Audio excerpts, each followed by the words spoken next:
Hey, Simon, good to see you out there, brother. Been a while. Hope you're well, man.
Doing good, Simon. Thanks for asking, man.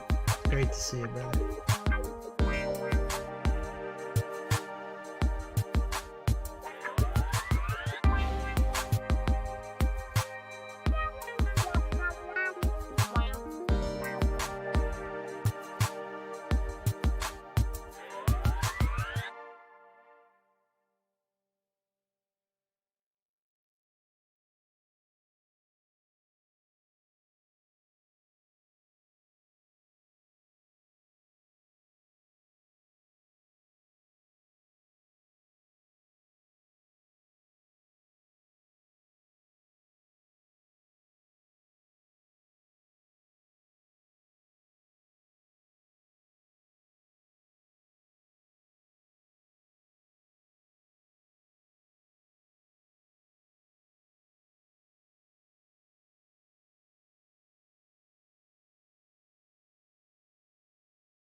Hello, everybody. How you doing out there? Oops. Get this eventually. There we go. Good to see y'all. Hello, everybody. Welcome back to Forever Conscious Research Channel. I saw Tommy say hi earlier. Aaron, Chloe, Aaron. Oh, two Aarons. Seeking. Bila, Reverend Chill Pill, Seeking, and everybody else out there. Hope y'all are doing well. Had a sudden urge to do a stream today, and I think I might know where it came from. Hey, FC4, how you doing, buddy? Hope you're well. Yesterday, for the first time, and I'm gonna do a separate video on this. Actually, I did a tried ketamine infusion for the first time in my life, and I will do a video on that. I'm going to try a few more sessions and see how it can help. And yeah, I don't want to drone on too much about that, but it really got the gears turning a little bit. So, and I was just randomly listening to this NDE and I said, hey, let's do a stream today. So let's pop right into this. Interdimensional Cat, what's up? Hey, hey. All right. So again, this channel is meant for educational purposes only. Okay. So here we go. Let's roll.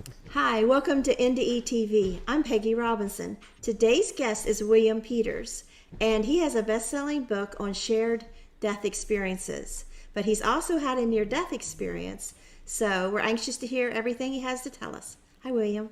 Hey, Peggy. Thanks for having me. Thank you for coming. So you can start wherever you like.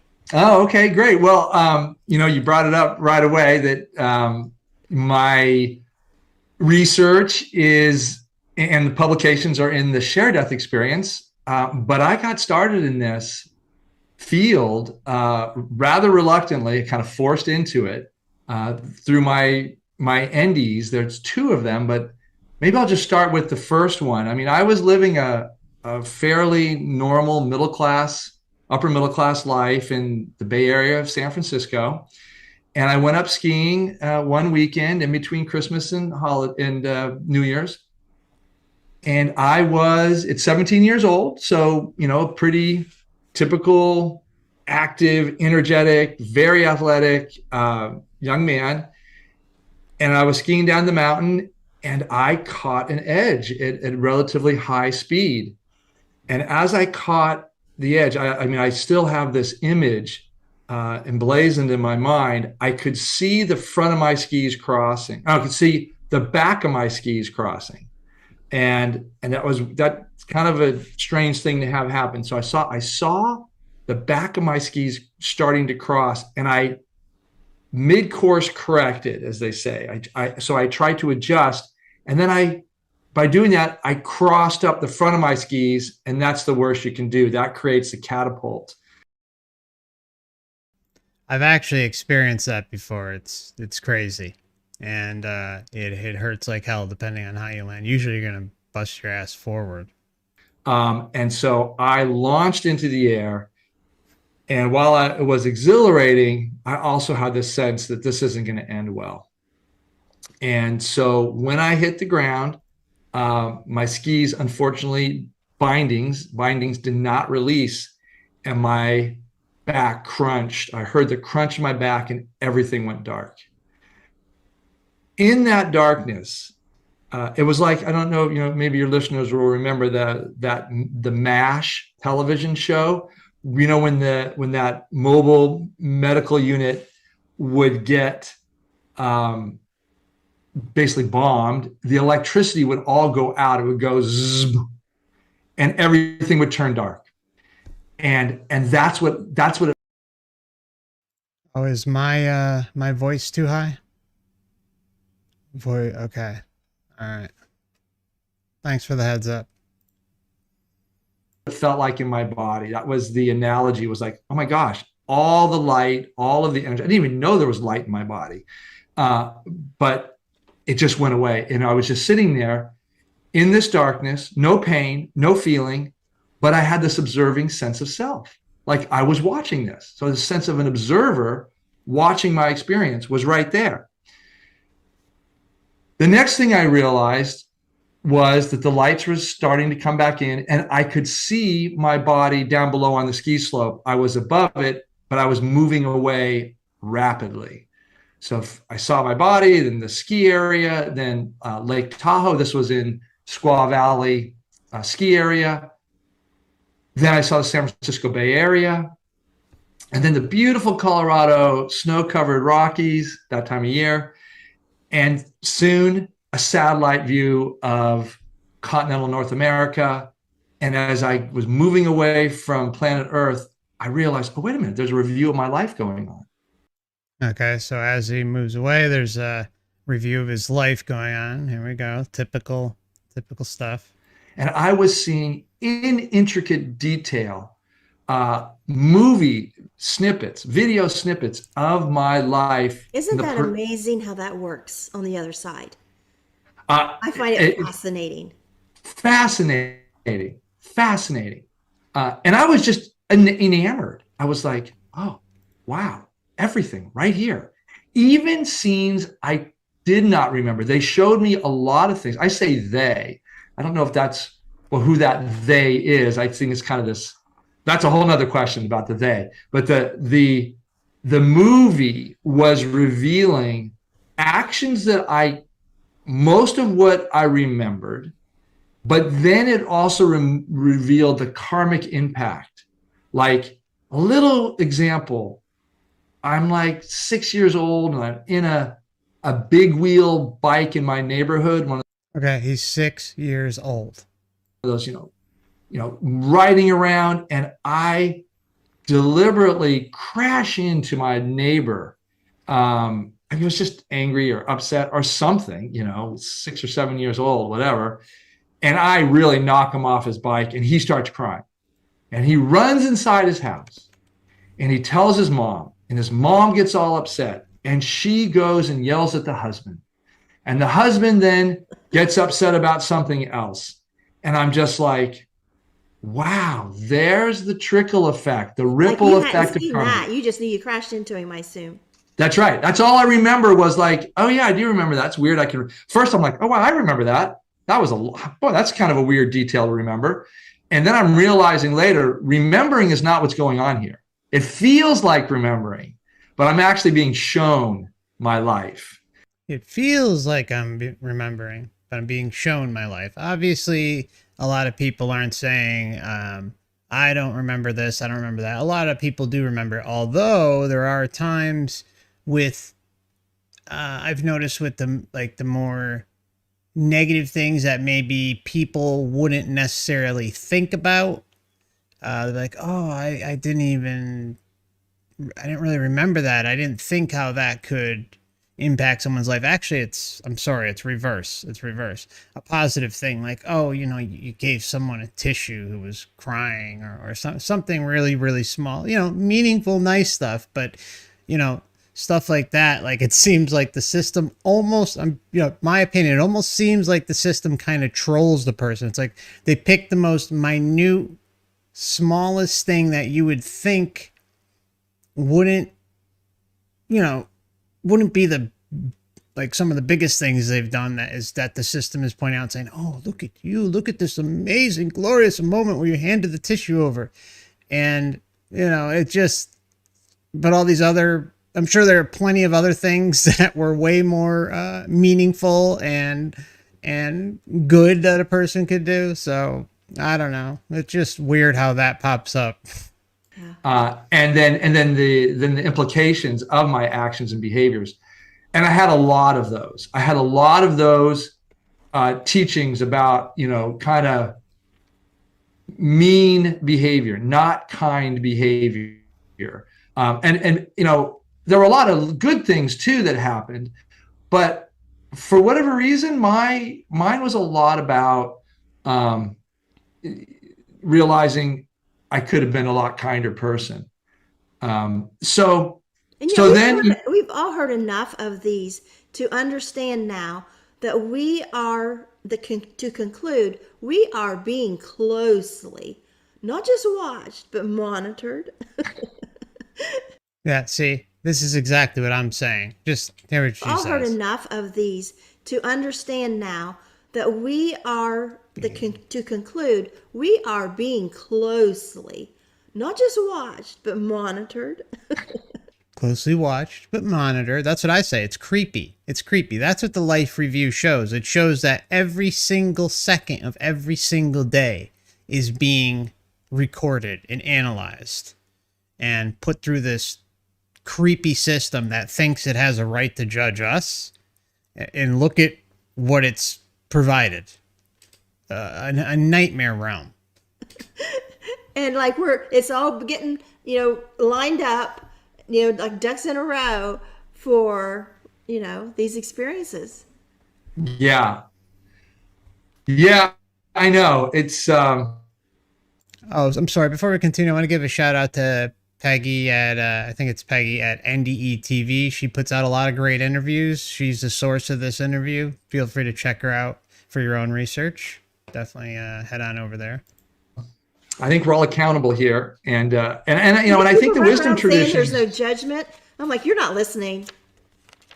Exactly. That's what I say. All these NDEers will say, and even he kind of refutes it. It is very clear that judgment is in the picture with all of this.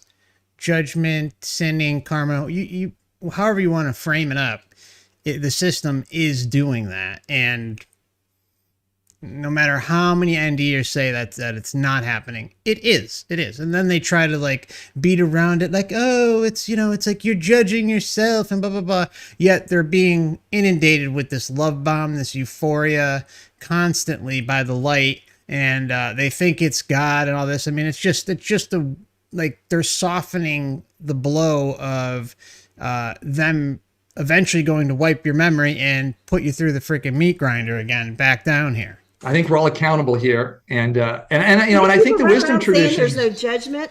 I'm like, you're not listening. Yeah, I mean, I have a piece about that too, which I'll share. Because I don't think judgment is the right term for it. I think accountability.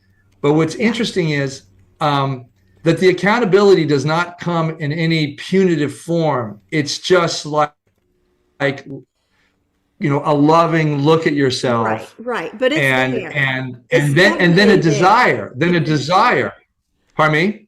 But there something's there observing us doing Yeah. these dirty little secrets. Yeah, no, I don't think if you think you're going to get away with anything in this life, I don't think that's true. But I think the more important thing that I've come to learn is that yes, everything's recorded. We are accountable. Everything's recorded and creepy. But when we are accountable, we come before these higher powers, and they're Perceived higher powers. recorded. We are accountable. But when we are accountable, we come before these higher powers, and they're loving. They're But they like, care. They care that we know where we yeah, went wrong. It's yeah, and amazing. they're there to give us, free will to work it out. And I think that's why so many of us come back to Earth, is to work this stuff out. Um, I wonder if people will interpret that as, well, I'll just be bad, so I'll get a do-over. yeah, I don't think that's a good policy either. I mean, if someone thinks that, that just shows what kind of person they are. Oh, all of a sudden I figure out I can do whatever I want and I get a do-over. I could just be a total sleaze bag. I mean, that's... I'm sorry. No, no, no, no, no. Well, I'll just be bad, so I'll get a do-over. Yeah, I don't think that's a good policy either. But let me continue with it. I didn't mean to interrupt. I just like that. Wait a minute. Let's pause here a second, because people hear these and I know they just want to sit and listen, and I understand that. But this is important stuff. Well, yeah, I think it gets to the meaning and purpose of a human life. Yeah. So, It gets to the meaning and purpose of the deception. That's what it really gives the meaning and purpose for. You realize exactly how deep this stuff goes on, or this stuff goes. It's nuts. Meaning and purpose of a human life, yeah. So because go right people ahead. wonder while we're here. I just wanted, I want people to see this and understand what they're hearing, and pause for a second and think about what he is saying here. And I know they've all heard it so many times in that life review. That's where it comes up. So go right ahead. Yeah. So as the life review is going on, I all of a sudden, realize that I'm in this absolutely gorgeous galaxy. Planets moving around, comets. It's like, wow, this is super alive, beautiful, brilliant. It's warm, it's comfortable. I'm enthralled, and then I'm Okay, I'm sorry to interrupt it again, but I feel I have to, especially when you hear... Here's the thing. Okay, when you hear someone saying, oh, I see comets and planets and this and that. Now, we've heard a lot of NDEers where they'll say stuff like, oh, Earth was round, or they saw planets and this and that. Now, remember that a person's experience is customized to them. So if someone believes in something like planets, space, and all this stuff going on, that's what they're going to see. If they don't believe it, they're not necessarily going to have that. They might have something different. So that's just something to keep in mind. So yeah, let's continue. realize, oh, Yeah, I'm in this system. tunnel. I can see right through the tunnel into the galaxy. It's kind of like a slinky type winding tunnel, if you will. And then I see the light. Going through it? Pardon me? Was you slowly going through the tunnel? No, I was going pretty quickly. I mean, is there any sound as you're being shown this life review? no, I mean, there's kind of a hushing sound. There is a bit of a buzz or a hush, but it's not the dominant experience. It's in the background. The dominant experience is more visual and sensorial. And so when I finally, I say finally, I'm in this tunnel. I'm looking through the tunnel into the out the sides of the tunnel, if you will, I did too. at the beautiful I galaxy, did too. and You it's can just see just through it. It enamored. was in something, but it was like transparent. You see through it. And Exactly. I'm like you. What was going on inside it was more focused than outside. It was just a second thing. I knew what you mean. Yeah. And so when I finally see the light, it's a pinprick of light, and I cast my eyes on the light, and I'm like, wow, the light. And then all of a sudden it gets bigger, and then at some point I realize, oh my gosh, I'm dying. And in that moment that I realized I'm dying, I have There a we go. really big emotional reaction. And it's like I just start screaming at God. And it was kind of like, God, don't, it's a primal scream, God, don't let me die. And in knowing that I'd been in this space hundreds, if not thousands of times before. Boom.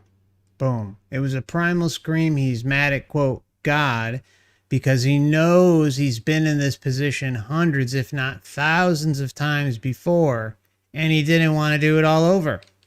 There's the truth bomb. Start screaming at God. And it was kind of like, God, don't, it's a primal scream, God, don't let me die. And in knowing that I'd been in this space hundreds, if not thousands of times before, and I had not completed what this incarnation was about. So I was very, very upset. Hadn't completed what this incarnation was about. And not that I knew what the incarnation was supposed to be about. I just realized I hadn't completed it. And I had these thoughts going like, I don't want to go back and do childhood again. I mean, come on. Not as it. I mean, he's even confirming the memory wipe. I mean, he's confirming, this thing, like how many NDEs say, oh, I have a mission. I have a purpose to complete. I have to do this. I have to do that. Blah, blah, blah. And then they come back and they're like, wait a minute. I don't know what my purpose is. I don't know what my mission is. I don't know what I'm supposed to be doing. I mean, and here we have yet another admission. Thousands of times before, and I had not completed what this incarnation was about. So I was very, very upset. And not that I knew what the incarnation was supposed to be about. I just realized I hadn't completed it. And I had these thoughts going like, I don't want to go back and do childhood again. I don't want to incarnate and go through all that again. I got to get back there and pick up where I left off and finish what I came to do. Well, this tunnel was familiar. Pardon me? This tunnel was familiar. There. Oh, it was very familiar. This space was so known to me. Yeah. So known to him. So familiar. Boy, I wonder why. Because of how many freaking lifetimes he and all of us have been dealing with this crap. We keep falling for this over and over and over again. It's time for us to stand on our own as an individual and work on ourselves through sovereignty, liberation, non-interference. Not messing around with any of this stuff anymore. Now, I'm also aware as a researcher that this response of wanting to return to my human life is not a common response for a lot of NDEers. Most people return, as you probably know, because they're told it's not their time. No one was telling me it's not my time. In fact, I didn't have any interaction with any beings other than when I entered into that light, I felt the pulsing warmth, strength, power, wisdom. It was just like, at that point when I was totally in the light, I felt the strength, the power, the wisdom. It was just like, at that point when I was totally in the light, I was like, okay, if I don't go back, I'm totally cool. So you was in the tunnel and then bam in the light, like you. I just gradually went into the light. I mean, it wasn't a bam. It was like, okay, there's the light. I'm going into it. I'm into it. Probably like a drone, like hypnotized, because that's kind of what seems to happen. The closer and closer you get, the more susceptible you are to its, let's call it, sick charm. Sensorial experience changed, more sublime feelings, more deep sense of love, more sense of belonging. That sense of oneness and belonging is so powerful. It's so powerful. I know I'm pausing a lot, but he's saying a lot of key things here today, guys. I'm really sorry for pausing it so much, but seriously, the oneness is so powerful. The light is so powerful. I mean, this is something we see over and over and over again. And yet everyone else is saying, but us and a few others, that, oh, it's fine. It's fine. I just trust it. It's fine. It's loving me. It's doing this. It's doing that. But yet it's linked to here. It's linked to this dumpster fire that is Earth. And then it's also linked to a bunch of other realms that we could, I guess, call the astral. Okay. And it all links together. So why are we going to blindly trust something that basically drugs us and hope that we'll be okay? Just because it gives love and we feel oneness and blah, blah, blah, blah, blah. No. The whole oneness thing in and of itself is up for question. It really is. I don't care what anyone says. Oneness is in the courtroom and needs to come under the fire of questioning. It does, because does the oneness feel more connected in the light? What about if you're just traversing in general in the astral? I know I've heard other people talk about oneness in relation to odd body experiences, sometimes with the breakthrough trips and stuff. But again, like I've astral projected and gone out of body, and I feel like there's some sort of connection to everything I'm witnessing, but I don't feel like this deep, rooted connection in this and this and that and this. Like I feel like when these big oneness things start to occur is because there's manipulation involved, like the light, because it's so entrenched with euphoria and this big rush that maybe it gives that false sense of oneness and that we all need to be part of this hive mind collective. All I know is I don't want to be a part of this wacky hive mind that is related to this place and the astral realms related to it. Now, just because even, let's just say, for instance, that we are all connected. Okay, fine. We'll just leave that on the table and just assume that that's the case. That doesn't necessarily mean that you need to, reunite and merge with source and all this other stuff. It doesn't have to be that way. We can make our own free will decision not to. I've never had that experience here. I've had some meditations this is here. Heaven? Well, I mean, I think heaven is a loaded term. I don't think this is, I mean, I know there's more. I know this even in that light, that I would go somewhere else after that light. And I think if you wanted to call that heaven, this was still a journey to heaven. I think when you go into that light, my sense was you would go into that light, into another dimension, and that would be, and then you'd go through all.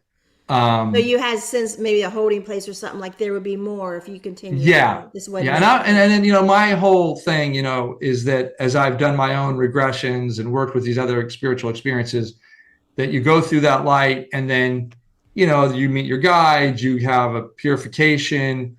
Okay. Just so you guys know, my vision of the purification is the memory wipe.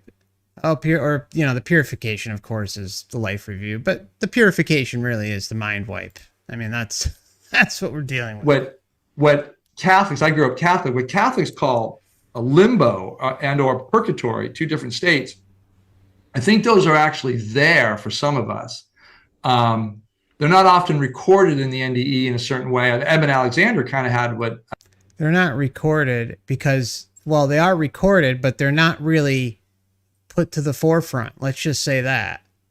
And that's a big problem, because I know without a doubt that some of these organizations out there, the very big names involved with NDEs, are purposely not letting those stories come forward. They may post them, but they're certainly not going to put many of these people up in front of a lecture.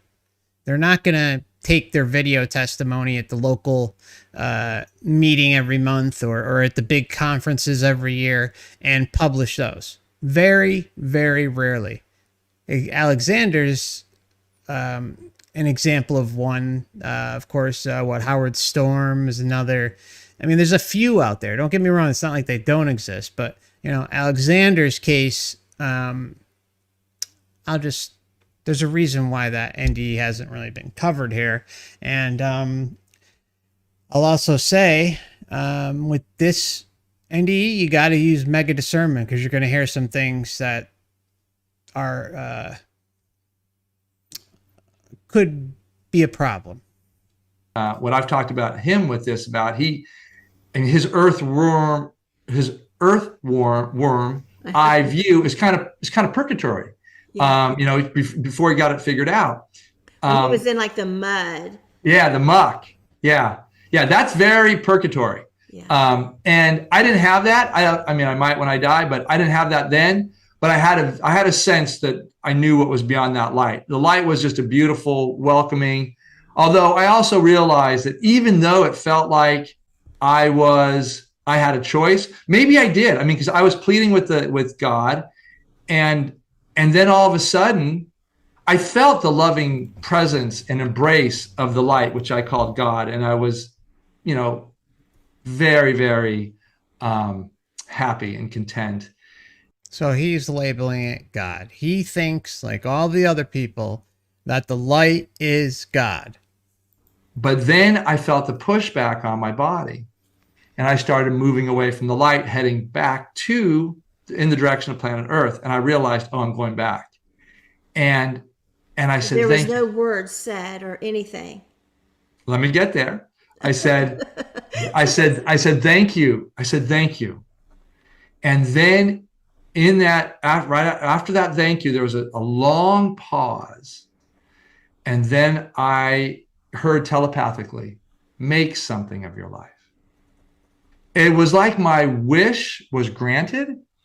And then, but also with a reminder, make something of your life. So I came back.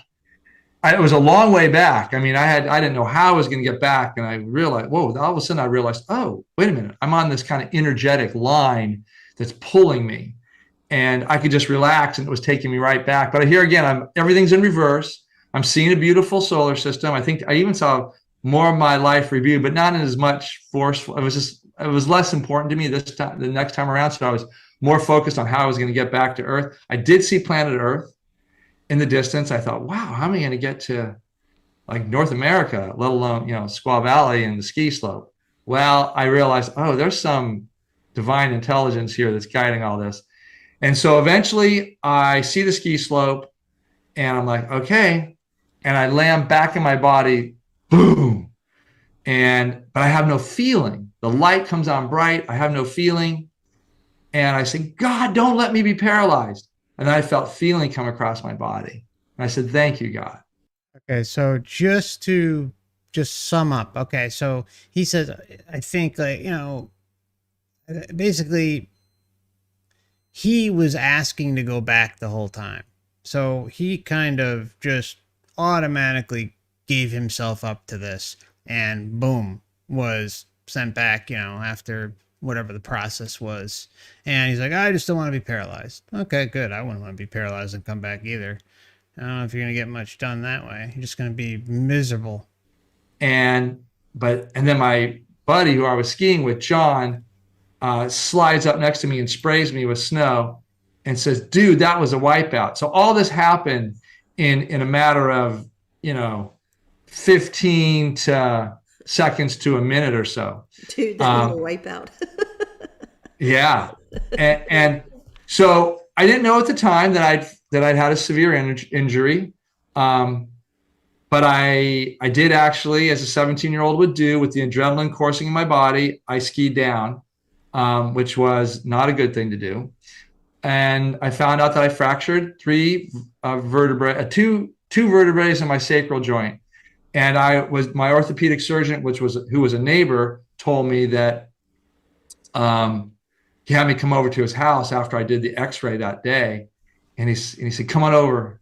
I want to show you this." He put it up on his X-ray screen in his house. He said, "Yeah." He said, "You were 1/32 of an inch away from being a paraplegic." And he says, "Let me say, this was a significant crunch, lumbar compression."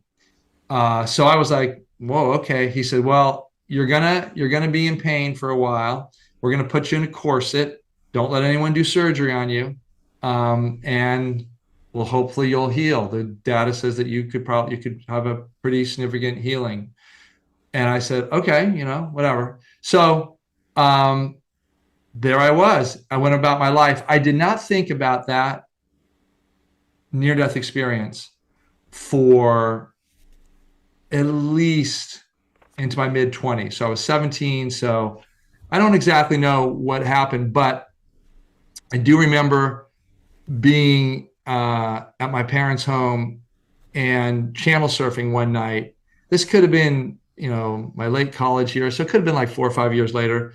And I remember hearing, as I was channel surfing, this voice of a movie actor, a man, say, and then there was this tunnel and the light. And that's what I heard just as I was channel surfing through. And I go, tunnel, light. My body, my mind captured. Remember, I turned back and this guy's recounting his near-death experience. And I thought my body lit up with, just like that energetic rush. I've had this. Somebody's had this. I know what he's talking about. And I went upstairs and shared it with my a family member. And they just kind of said, oh, that's kind of interesting. What do you want for dinner? So really not much affirmation. And I didn't know how to explain it. I didn't know if I thought I was crazy. I mean, whatever. It just didn't go anywhere. But this experience changed me dramatically because, for one, I lost my physical health.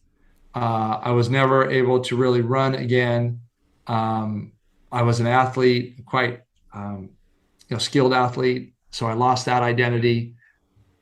I tried to keep up with my friends doing things, but it was always painful, and I had a lot of emotional grief, pain, and suffering around the loss of my healthy body. And no one really knew how to help me as the years went on.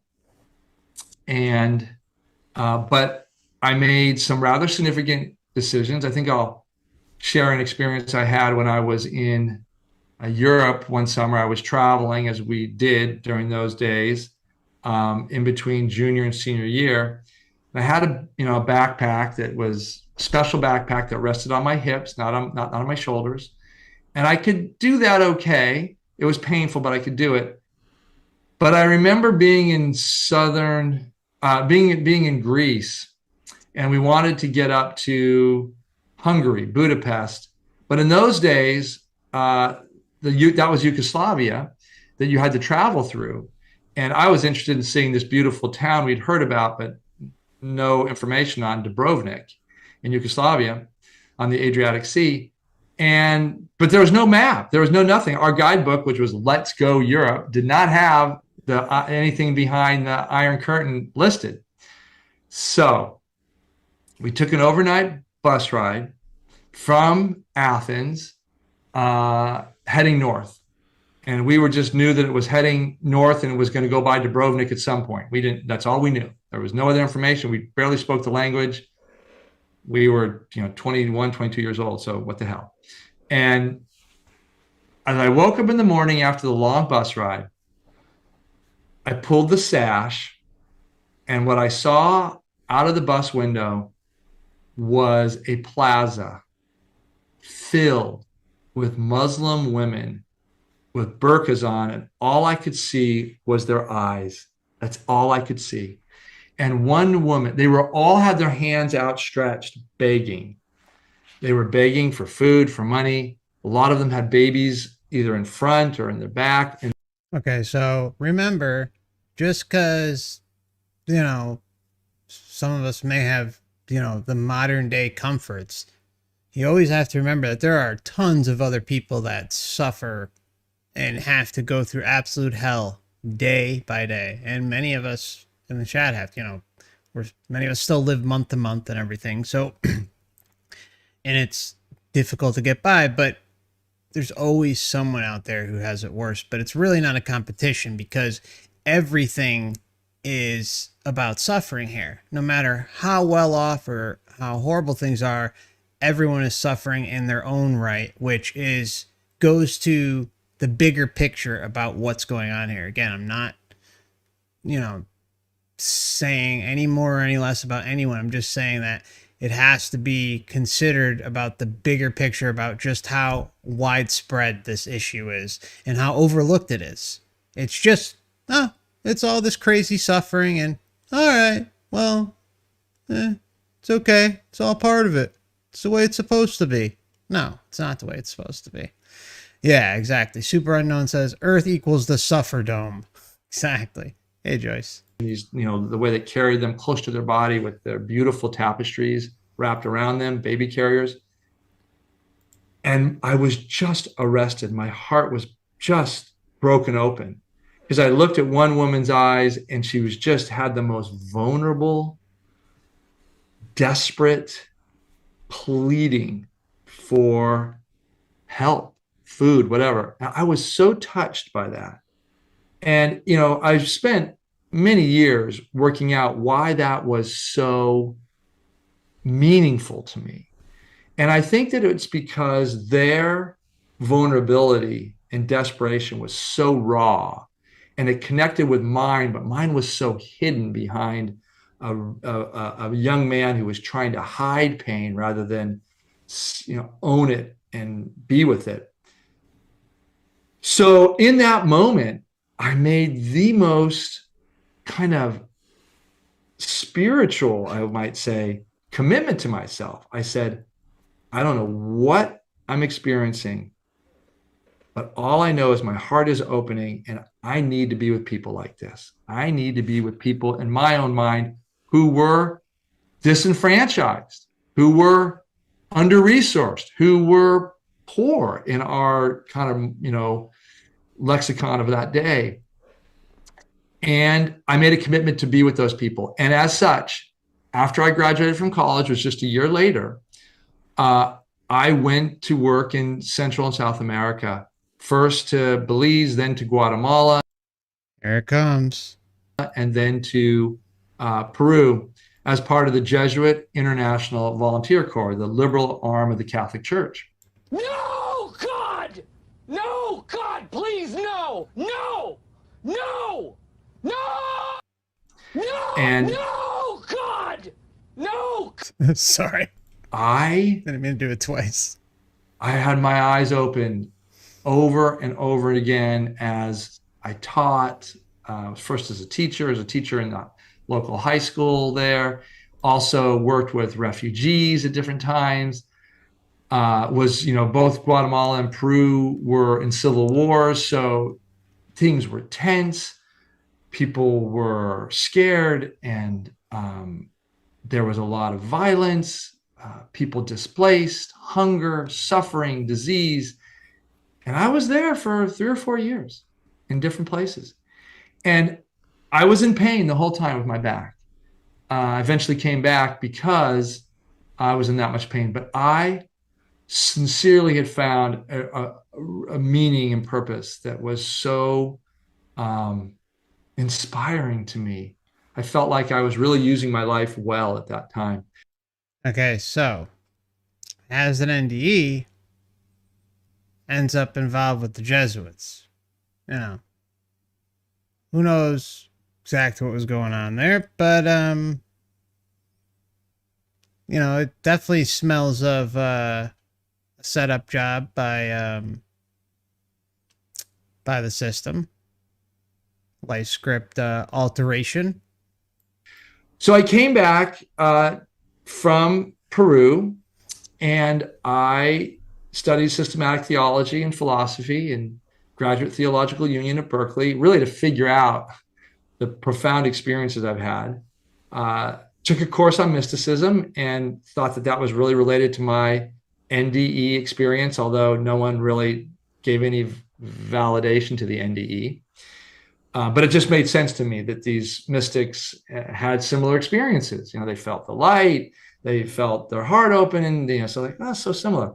And then I was working at the St. Anthony's Foundation in San Francisco while I was a graduate student, working with refugees from Central and South America. I was hired because I was fluent in Spanish, but I didn't have a licensed counseling degree. They just hired me because I was fluent in Spanish. But then while I was there in inner city San Francisco, the AIDS epidemic, as we call it now, broke out. And it broke out in a big way. Like we were in the Skid Row part of San Francisco called the Tenderloin. And what happened was all these gay men were losing their employment and their income. And so they ended up moving out of their apartments, having to move out of the apartments, and they moved to Skid Row to homeless shelters, to where they would live in these awful, rental hotels, rent by the week or month, and they were dying. And there were homeless encampments too. And it was there that I met, working with these communities quite closely, I realized that, I was just drawn to both the suffering and desperation, my desire to help. Yeah, and the problem is we can only do so much to help. I mean, I guess like that was the big thing, at least for me, and I know many of you out there I've spoken to about this. Like when you start learning about a lot of the truth about what's going on here, not talking about the soul trap, obviously, although there's a component of that too, but like you start to want to just talk to so many people about what's going on, and then you realize the more you talk to just anyone about this, about just basic truths about what's going on, the horrible atrocities going on and how provable they are, and how maybe, just maybe, if we all got together and did this, we can make a difference and change this world. But then you start to realize that you really can only change things on a very, very small level. And that starts with us as individuals and, maybe friends, family, loved ones. You want to help, you really do. But then you, as time goes by, more and more, you realize that the whole thing is engineered this way on purpose. And that it's not just a government. It's not. It goes so much deeper than all of that, and kind of have to come back down to reality and face what's doable. What's doable. Also to learn about what this process of dying is about. And these were ugly deaths in these days with Kaposi sarcoma, the lesions, the pussing. These were really awful deaths. And I was, privy and present to, many of them, but I also really helped the different communities who were caring for their dying brothers, as they called them. And one morning, Brad came in, and Brad was somebody I'd worked with for quite some time. And he was kind of a death doula or a death midwife, or maybe we'd call a psychopomp, one who helps the dying, one who manages this process of transporting a soul, spirit, consciousness into the afterlife. And he had this kind of common simplicity to him that belied a deep spiritual knowledge. So he basically helped people get to the light. For this skill to help his brothers around death and dying. Well, he came in early, first thing in the morning, and he said to me, I said, Brad, you look so beleaguered. What happened? And he said, Randy died last night. I go, oh, Randy, I'm so sorry. He goes, yes, I am too, but it was so beautiful. And I said, Randy, death was beautiful? I go, tell me. Now, he'd been caring for Randy, had been declining and really, actively dying for a number of days, and if not weeks. What he described was, as Randy was dying, his brothers, as he called them, were gathered around in a circle or just supporting him. It made me seem like it was kind of a circle. And it was a homeless encampment. So there was a fire, burning there in the burned out kind of building in what is now South of Market. Now South of Market's really nice. In those days, it was rather, um, not a good part of town. So he said, all of a sudden I saw Brad moving up this cylinder of light. And I thought, oh my God, he's traveling up the fire. And then he realized, wait a minute, that light is not the fire light. That's a different light, and it's coming down from above. And he said, then all of a sudden, Brad was fully ensconced in this light, and he looked down at the brothers, and he said, thank you. Thank you for caring for me. And and Randy at this point, as Brad described him, was young, healthy, vibrant, and ecstatically happy. And he told them, I am so glad to be free of that body. That's very common. They whenever people experience something like that, or if they have a shared death experience, or if they're on their deathbed, either if they're on their deathbed, who they see will be young and vibrant. Could be like their parents or whoever, the whole list that we go over all the time. Could be young, vibrant, and amazingly healthy and smiling and loving. And the same thing applies for when someone else dies and another may have a shared death experience with them, and boom, they look the same. Vibrant, healthy, amazing as they're about to cross over. I love you all. Goodbye. And then he just moved up that cylinder of light into the heavens. And so I'm sorry to interrupt again, but it begs the question, if someone, just died and they're having a shared death experience and they're looking young and vivacious and incredible and loving and all this and look perfect, then how did, that changed awfully quick, didn't it, guys? Which goes to further the evidence in support of the whole damn thing being an illusion. It's like almost like a Matrix moment frozen in time of the person looking a certain way, so it comes off good for the whoever's experiencing it. Just saying. And so when Brad shared that with me, he was weeping and I was weeping. I'm like, what a beautiful story. He says, yeah, I've seen that before. Well, this is a shared death experience. This is where I heard my first shared death experiences. And since they were so similar to my NDEs, I knew they were real. I had no doubt in them. I actually shared it kind of with a colleague, and he didn't make much of it. No one seemed to do much with these experiences. They just didn't have a contact, but I knew they were real. So I was fascinated by them.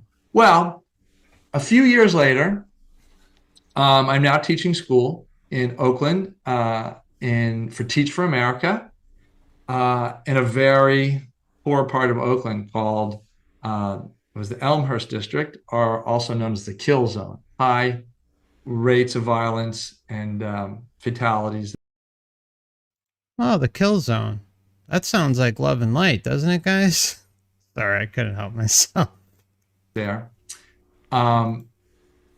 And I was working really hard, teaching a lot of classes, and I was feeling really tired one weekend and in February.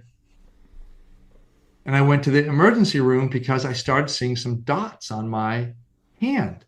And my brother, who's a doctor, said, if you start seeing red dots, go to the emergency room. So I did. And next thing I knew, when I put myself into the emergency room, I passed out and I woke up about 10 hours later on the ceiling of the ICU at Kaiser Hospital in Oakland.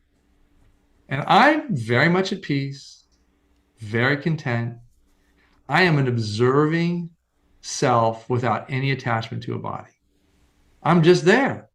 And I'm watching the nurses talk about the patients, and I'm seeing the janitors do their thing. And I'm moving freely across the ceiling of the ICU with no sense of an identity, but just an unnamed, unidentified roving consciousness. And I was loving it until I heard the nurses say, oh, this person in bed 1 has had a heart attack. He's going to likely die by tomorrow. The woman in bed 2 had a stroke. She's not doing well. Then there's a guy in bed 3. He's a young guy. He's in his 30s. No past record of anything but some physical pain in his back. But otherwise, he's just super good shape. We don't know what he's doing here. He's got idiopathic thrombocytopenia, and he's close to death because his platelets aren't clotting and he's in danger for drowning. And I'm like, wow, who is that guy over there in bed 3? So I went over there, I looked at the guy in bed 3 and I go, oh my God, that's me.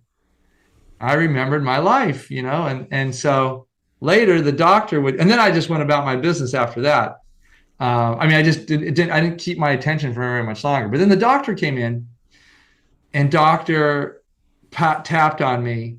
And as he tapped on me, I realized I had a choice because he got my attention by tapping on me and I'm up above.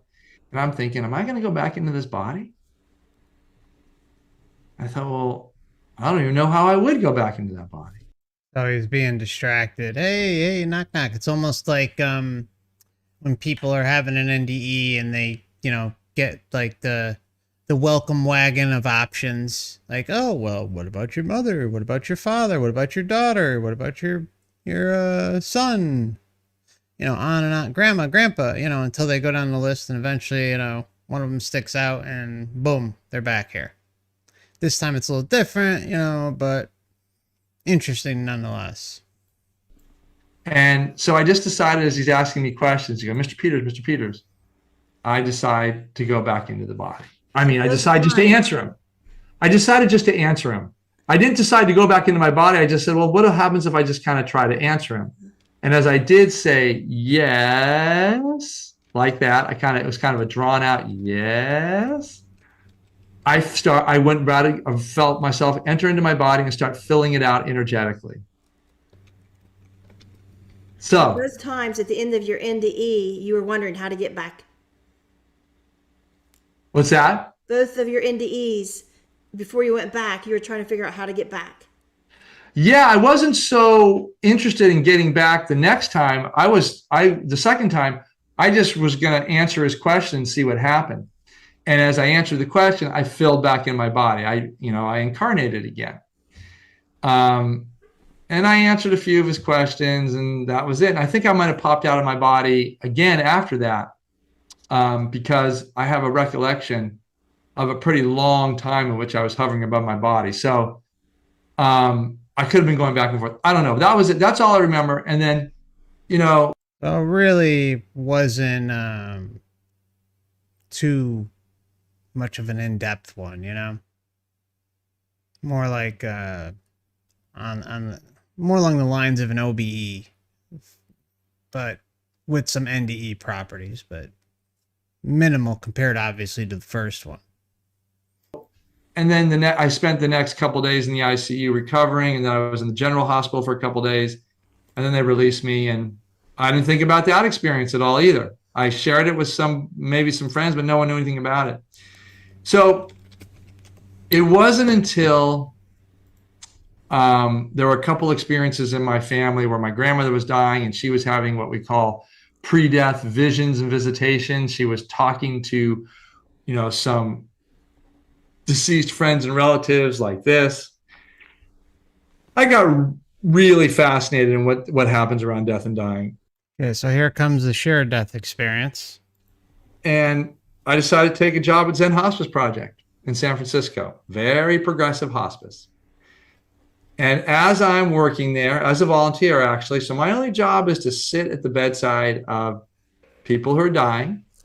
And this was at a San Francisco General Hospital. It was at the San Francisco Laguna Honda Hospital, which is the public hospital. So very under-resourced people. It's for indigent people. It's their inpatient hospice, 24 beds, open ward, good place to be around death and dying because there's lots of people dying.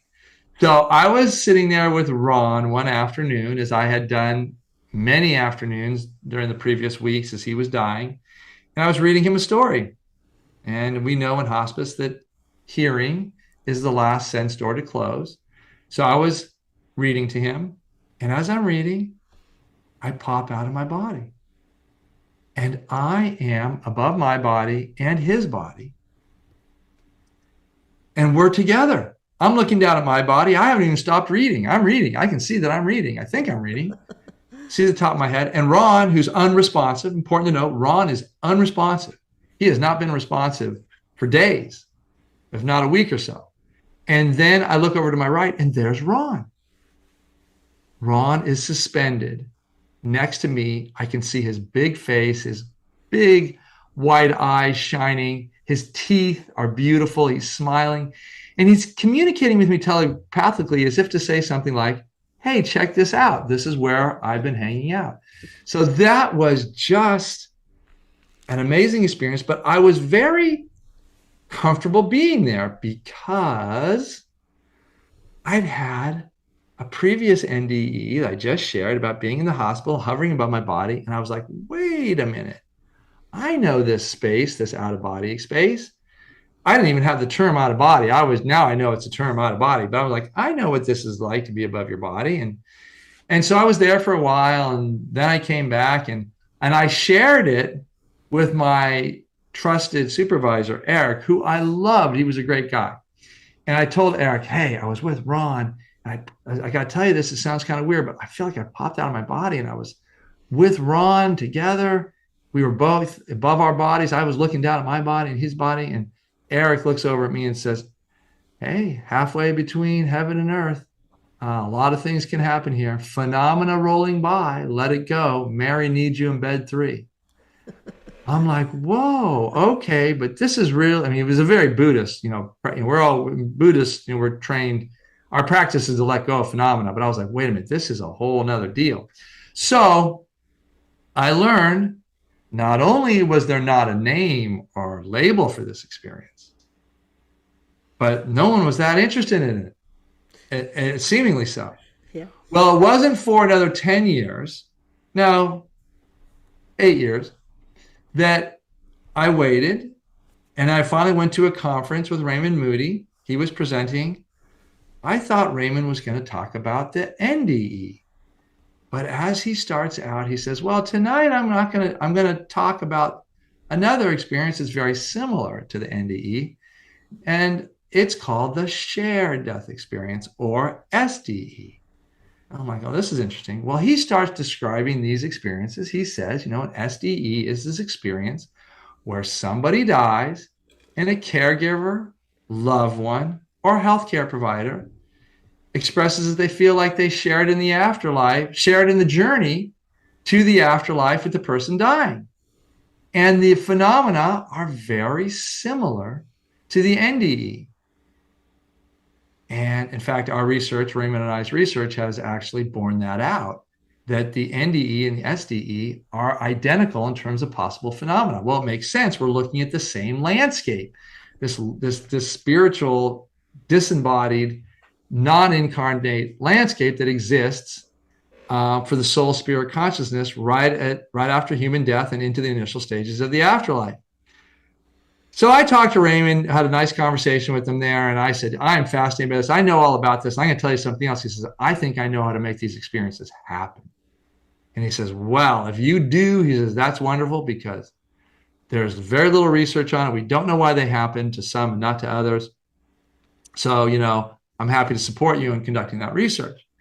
Anyway, this began kind of a relationship with Raymond and I, where he wasn't involved with the research, but he was very supportive. And I would ask him questions and things like that. And, eventually he came out to Santa Barbara and really helped motivate our research project. But, so this brings us up to present day, where I started a research project, the Shared Crossing Research Initiative. And now we've collected over 250 odd accounts with more that we've processed and analyzed, published in the American Journal of Hospice and Palliative Medicine.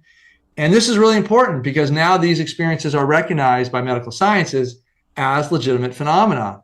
and published the book that you mentioned, At Heaven's Door, What Shared Journeys to the Afterlife Teach About Dying Well and Living Better, where I put together 28 of what I think are some of the most compelling, beautiful, awe-inspiring shared death experiences. So all of that, yeah. And so now, created the first typologies about these, all research-based. So this is the work that I'm doing now. And I should say, I've had a variety, many shared death experiences, both at Zen Hospice, where I had more after the first one with Ron. I've had them with, friends and family as well.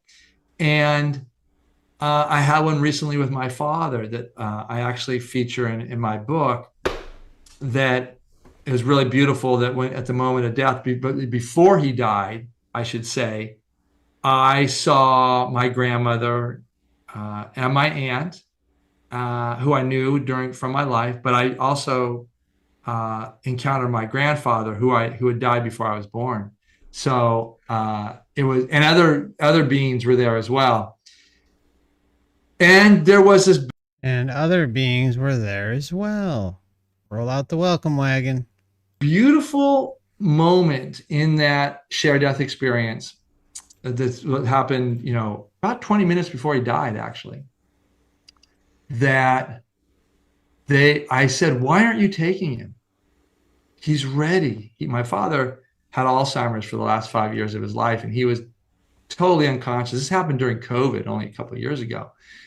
In fact, a couple of years ago in September, and so he was just ready to go, and he was labored breathing, and we were just wanting him to move on into to heaven, if you will. And they said to me, my aunt and my grandmother, who are very close together, just communicated to me, "We're waiting for him to come. We're the welcoming party, but we're not in charge." And then they directed my attention to just above my father, as if to say, "He's in charge." And I said, "He's in charge? Who's that?" And then I moved my attention over to just above my father's body, in the middle of his body, because my aunt and grandmother and grandfather were at the foot of the bed, elevated. So over the top of him, so to speak, over his belly, where I was closer to me, when I locked my attention into that, moved my gaze and moved my energy into relationship with that, I felt this huge, powerful force. And I got it. I said, "Oh, there's this source here." I felt this huge, powerful My energy into relationship with that, I felt this huge, powerful force. Powerful force. And I got it. I said, "Oh, there's this source here that's managing his transition, who's in charge of his transition." Oh, who's managing this transition? Who's in charge of this transition? I mean, again, this is a very well-oiled machine of a system. And unless you are fully aware of not fully, but aware of just how deep this stuff goes, and that you have to take control of your own self as an individual and say, "No, I don't believe in guides. I don't believe in the tunnel, the light, none of this stuff. It's simply not allowed to exist in my existence, period. It's simply not allowed to do anything. It's not allowed to give a little pull or this or that. No, none of it. It's all cut off, and I'm going my own way, doing my own thing through sovereignty, non-interference, liberation, all those things. Go your own way, do your own thing. Don't allow these things even a moment of your existence." And I had seen that in my research before many times, and I was working with and still am, developing a full description of this type of being that I now call the conductor. That force that conducts, that manages the transition of souls and spirits from the human life into the afterlife. Conductor. Manages and controls. Force that conducts, that manages the transition of souls and spirits from the human life into the afterlife. Into the fake afterlife, the controlled afterlife, the Matrix afterlife, the Matrix reincarnation, soul trap. So I felt this conductor, and the conductor, from my research now, is seen as invisible, but as well as visible. And sometimes it's felt by the experiencer and sometimes not. And maybe the conductor's not there all the time, but I think that there's this force there in charge, whether we notice it or not. So yeah, so that, and I have other experiences as well, but geez, Peggy, that's probably a good place to stop. Okay. Let me know what you're thinking. You have any questions or? I had just talked again on the podcast last night about my shared death experience I had with my ex-mother-in-law. I didn't know what those was called. I didn't understand it. It freaked me out. So, yeah. Yeah. So you've had one, so you know about these. That's beautiful. Yeah. Did it leave you with a good feeling? It freaked me out. It scared me. It made me nervous, but I was kind of laughing too because it was so shocking. And of course, back then I had nobody to share these with, to talk to anybody about it. But then she started visiting me at night. And so finally one night I got up and I said, "Come on, Mary." And I walked in the living room, got out of the bedroom, went in the living room and sat down, turned on the light, got out the family Bible, because her and her husband were my godparents when I got confirmed Catholic and when I was married to their son. And so I got out the Catholic family Bible and I went back to the blank pages and I said, "I'll write down everything you say, everything you tell me." And then this vision come and it showed me a memory when I was at their house of this conversation, and it remembering that let me know how much they loved me, because in that memory it was a day when I had walked in their house and she was doing dishes, her husband was standing by the phone. I could still see the yellow phone on the wall, and her husband turned around and said to me, "You are our Loretta." Loretta was their daughter that was stillborn. They had 12 kids, but this one would have been my age. So it was like their second or third last child. And said, "You're our Loretta." And I looked at him like, "What?" I'm in my early 20s. Like, "What?" And he says, "Yeah." He says, "Me and Mommy talked about it, and you're our Loretta." And I looked over at her, thinking, is he drunk again? Because he was so serious. And she says, "Yeah, that's right." I turned around and walked out. I scoffed at him. This is the memory when I said, "Okay, Mary, tell me what you had to say. I got this vision." And I was like, and it just let me know they loved me. And I wrote down some things that I was understanding, and it's still in that Bible. But yeah, I felt like it was their way of, no, am I not physically their Loretta, reincarnated? They love me because he says, "You're our Loretta." Says, "You look like you could be our daughter. We love you like a daughter. You're our Loretta." And that was their way of saying, "We love you." Beautiful.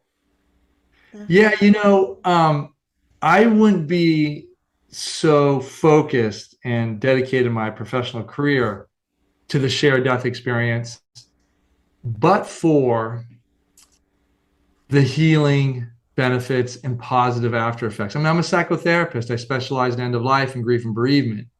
I work with families who have, real difficult situations with loved ones dying, often of terminal diseases, cancers, and what have you.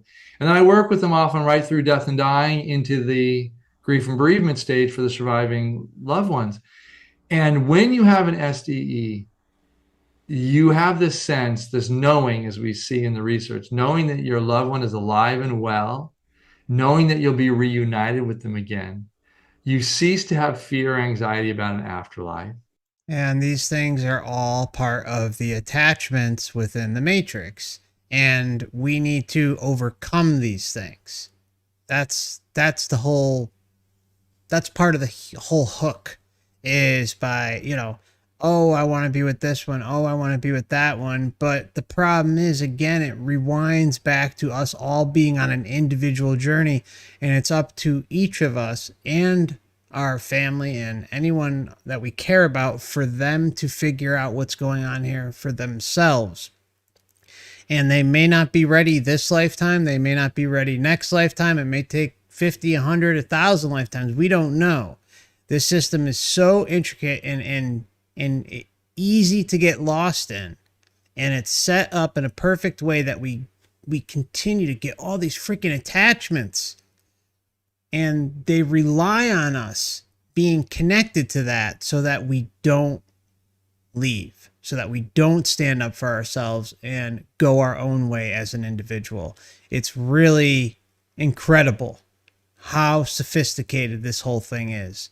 But just remember, you got to look out for yourself. You can try to talk to others, and that's the best thing you can do. And I guess if you want to, just really quick, I'm not going to drone on too much, but I think it's important for those that may have family, friends, someone who maybe have compromised health or something. Now, obviously, if they're overly religious, it may be difficult to bring this up and win them over. But you can say in a limited way, listen, if everything is all it's cracked up to be, if, the deceased family members or Jesus or Buddha, Muhammad, the perfect trifecta of fuckery is what it claims to be, then it can wait. That's the biggest thing you can tell those that you care about. Tell them, look, just wait. You don't have to make immediate decisions. You don't have to communicate with these things. If everything is as advertised, then they should, it's not like they aren't going to be able to go back. The Matrix will welcome them with open arms, trust me. But if they don't at least attempt to stick up for themselves through non-interference, sovereignty, liberation, then it's all but guaranteed there's still going to be a cog in the wheel of the system. So, I mean, really, that's the best approach I can recommend for people who have loved ones that, are tough as nails. They're rigid and really not really going to veer away from things. But, perhaps if they have a little bit of open mind, maybe when push comes to shove on their deathbed and they're thinking about this, maybe, just maybe, they'll try something different this time around. But that power of the love, the power of seeing the loved ones, the attachments, the religious deities, archetypes, whatever, that's tough. That can really, we've seen it a zillion times, how easy it is for people to get sucked right back in because of those attachments. So, I wish you, your friends, your family the best. I do. Just say, hey, what do you got to lose? Can't hurt to try. And you can always say, hey, what if I'm right? I could be wrong, but what if I'm right? Maybe it's worth a try. Just do it casually.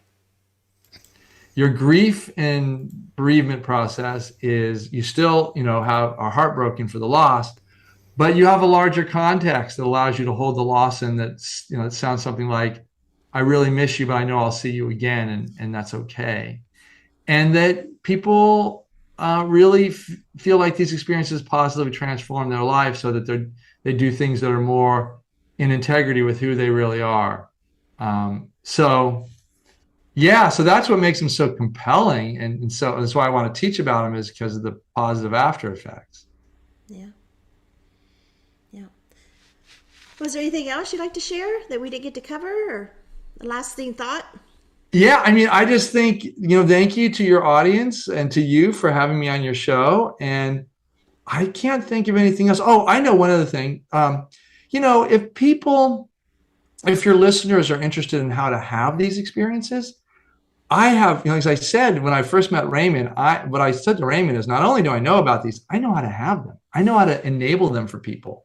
And that was quite a bold statement that I made, but it was true. It was just a download that came up to me in that moment. I was just speaking from integrity. Well, I have developed these programs now, and one of them is called The Pathway, Share Crossing Pathway. And it's where, over a 3-day intensive workshop, I teach people how to have this experience, the shared death experience. And what we found is about 25 to 50%, we don't know, it's a big number in that range, will have an SDE soon after, when they're around a death of somebody. And about 80 to 90% will have some other deathbed visitation or vision after the death of a loved one. So anyway, we teach you how to have these in intensive, and it's beautiful work, and people really love it. A series of guided visualizations, interpersonal exercises, contemplation, meditation. People just say that as they're doing this, the vibration in the room during the time that we train or do this workshop just rises, and then I demonstrate how to have them, and I help people choreograph their own end of lives where they can have the SDE and visitation. So it's Okay, if you would like to check that out, you can go to sharedcrossing.com, I believe is the website, Shared Crossing. And again, I'd like to thank Peggy over at NDE TV for this video today, this interview. I appreciate that. And that's going to probably wrap most things up for today. Just wanted to check something really quickly here. Just bear with me one moment. Got about a couple minutes to stick around, then I got to bounce. But it's been nice having a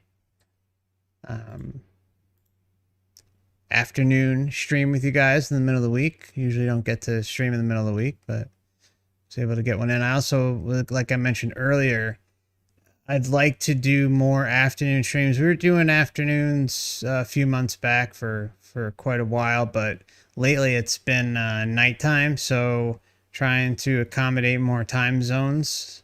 And I'm hoping more on the weekends. We'll be starting around 4 or 5 p.m. Eastern Standard Time. I'm going to try. Can't make any guarantees, obviously, but definitely going to give it a try.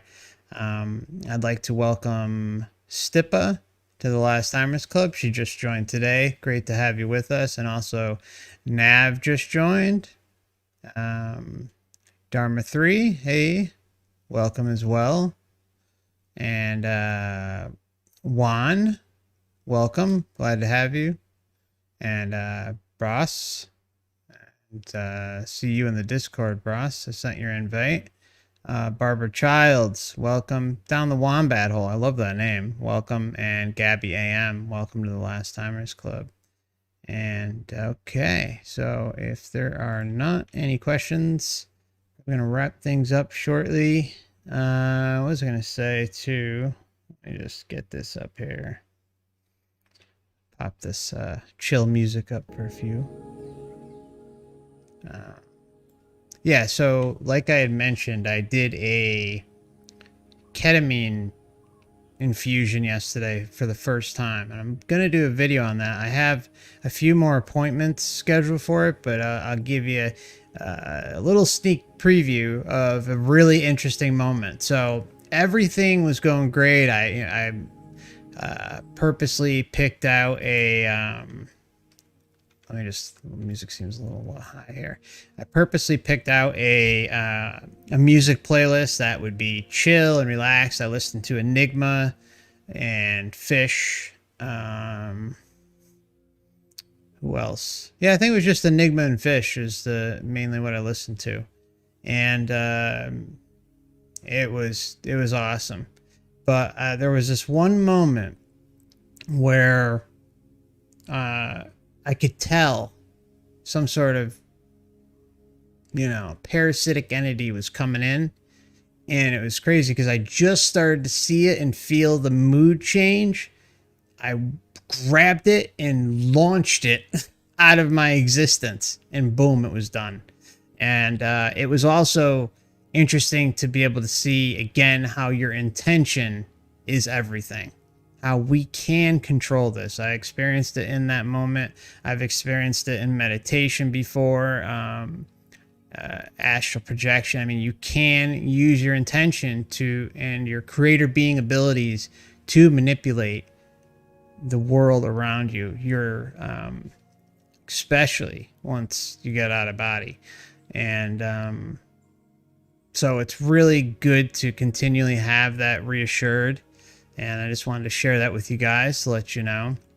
Also wanted to remind you that I do have the channel over on Rumble now. I'm trying to get the channel up to 100 subscribers because apparently once it reaches 100, you can stream on Rumble. So we're almost halfway there. So If some of you are over there, please subscribe so we can kind of reach that 100 and get the streams up there. Or if you're new, I also have a referral link, which Jimmy actually just popped up in the chat. Thanks, brother.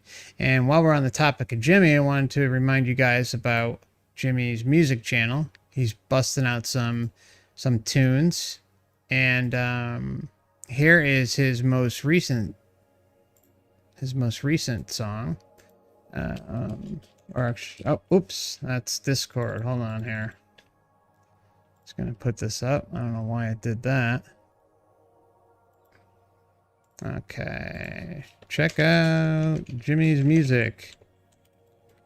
Jimmy's good friend of the channel, does a lot to help, obviously during the streams and behind the scenes when we're not streaming. And just want to let you know, brother, I appreciate you. Thank you for all your help. And it's in the chat, and it's a lot very helpful too, as is Chained Minds Asylum.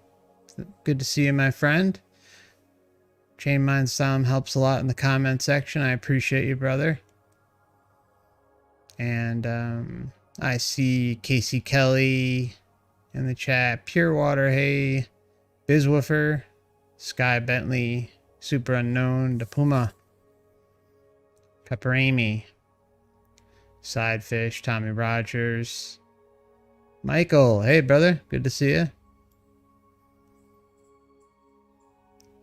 And let's see, you got E, and there's a Michael Gumand. I'm sorry if I'm mispronouncing that. Hope you're doing well out there. Bit of Venom, good to see you too, my friend. D, if I didn't already say. I saw Aaron earlier. Hey, Ken, see you out there. 51 Project. Michael Healy. Alrighty, so probably gonna wrap things up. I appreciate each and every one of you. Please consider hitting the like button on the way out, and if you can, share the channel on the internets, social media, if you got like a blog, a Facebook, Instagram, Twitter. By the way, I have Instagram and Twitter if you're interested. There's also some few exclusive videos over on Instagram, a few streams I did. There's 3 videos on NDE DMT crossover, and you're welcome to check those out over there. And oh yeah, last thing I wanted to mention was I have a Twitch account where I'm doing gaming, and I'm also multi-streaming the channel over there as well. And I also have the last thing, which is the Last Timers Club here on YouTube. It's a membership, and there are 3 levels. Levels 2 and above include monthly members live streams, which usually do like the last weekend of each month, and also have early access videos I've been putting out, and so you get a little sneak peek of what's to come or previous streams. There's some clips or other things that I may put out, like if just do a pop live stream or something, random live stream. And it also includes an invite to the members Discord server as well. And if you're interested in supporting the channel, there's also a Stripe link and Stream Elements. Stream Elements is mainly used for during the stream, which I had to learn through them, and I didn't know that. Like, I don't understand it. It's like they say, hey, here, use this for donations, but then it's like, oh, you only use it for while you're streaming, which I guess, that's why it's called Stream Elements. But people sometimes give something off stream, so I didn't know that was like a thing. So the Stripe link is there as well if you're interested in supporting the channel, and I'd appreciate it. But of course, never expected. Most of the content you see here is free, and probably like a couple % of it is members. But the most important thing is getting the information out, sharing it. So the channel is mostly found through people like yourself, word of mouth, and that's the best thing we can do is help spread the word. Also help spread the word of Wayne Bush and Dan over Overwatch, so people can learn this material. If you're new to the channel, check out my playlist. There's 3. There's one master playlist with all the Matrix, Reincarnation, Soul Trap videos in. Covers everything.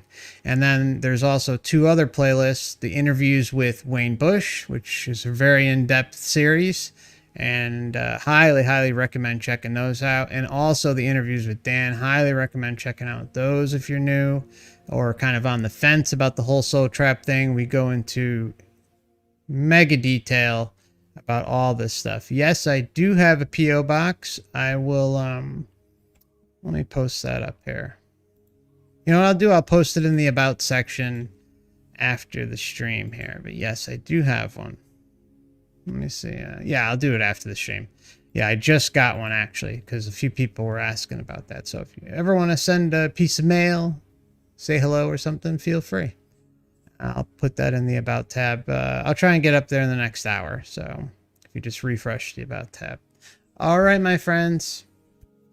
Much love and blessings to you all. Boopster, I'll be thinking about you and your pup. And hang in there, sister. All right, everybody.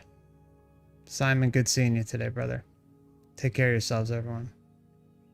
Thank you.